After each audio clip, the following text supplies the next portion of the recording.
What a time to be in the League of Legends community. LoneSomeRanger strikes again. We are in the ultimate in-game of timelines. Tarzaned has somehow managed to unite the League of Legends community. For those of you guys that have been living under a rock in the League of Legends community, if you've not had the pleasure of stumbling across Tarzaned, let me give you a brief recap. Are you fucking kidding? Oh my... He fucking took 100 gold from me. Fucking hate you so much.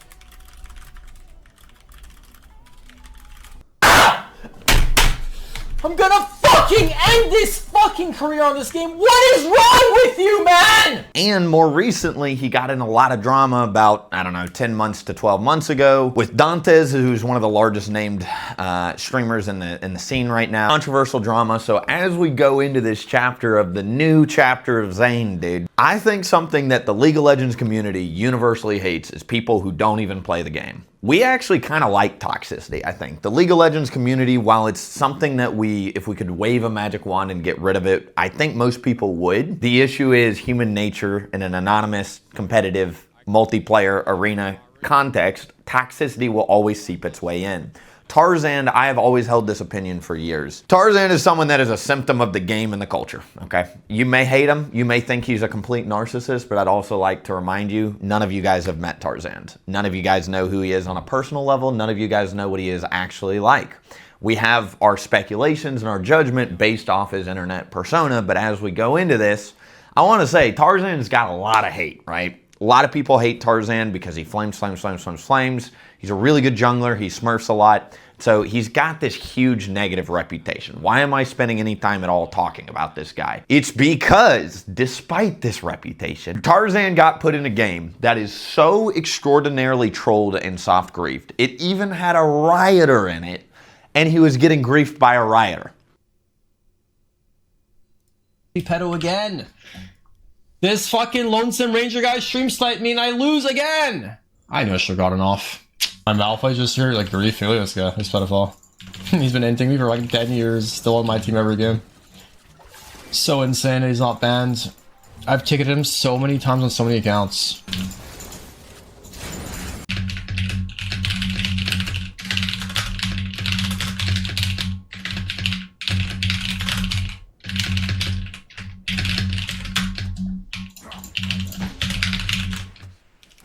I ticketed this guy like 3 days ago, he's still not banned. He's in my fucking game again.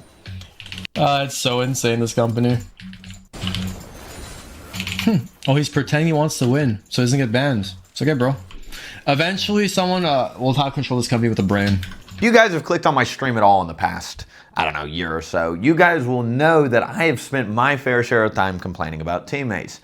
It's not actually the teammates that I have an issue with, though. It's the quality of match-made game. 2025, the League of Legends community cares about one thing and one thing only: improving game quality. I've talked about this a lot, but players, when they boot into the game of League of Legends, there's an illusion, there's a fantasy that it's a 5v5 team game under strategy constraints. Where it goes off the rails right out the gate is League is a snowball game disguised as a strategy game. There's a lot of topics already covering this. Dragons mean the team that's ahead tends to stay ahead. Rift rubs lead to turret plates leads to Rich Herald. The team that gets ahead, unless you throw away a huge bounty, tends to stay ahead. And the reason the bounty system even exists is because the snowball mechanic is just so outsized in League of Legends compared to other strategy games. Whoa, Willie. Why are we talking about the bounty system in a Tarzaned video? We're going off the rails here a little bit. The reason why I bring up these snowball mechanics inside a strategy game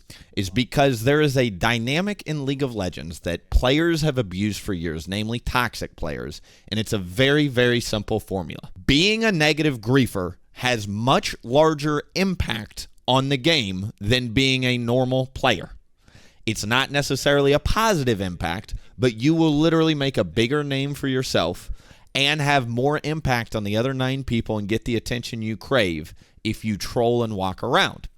Most people know this and have exploited this for years through things like stream sniping. LoneSomeRanger featured in this clip has stream sniped me in the past. He stream sniped a lot of people. It's just his thing. He stream snipes people in Rune's game. But normally I like to just tell stories, joke around my chat, etc. You a bomb. I'm pretty sure that what he just said is illegal.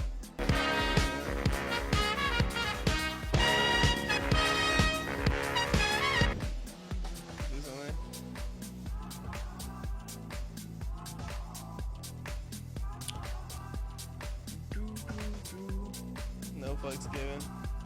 Why Riot hasn't hardware banned this kid, I don't know, but it's hilarious either way, and as long as they don't, it's just going to continue to get funnier and funnier seeing him do it.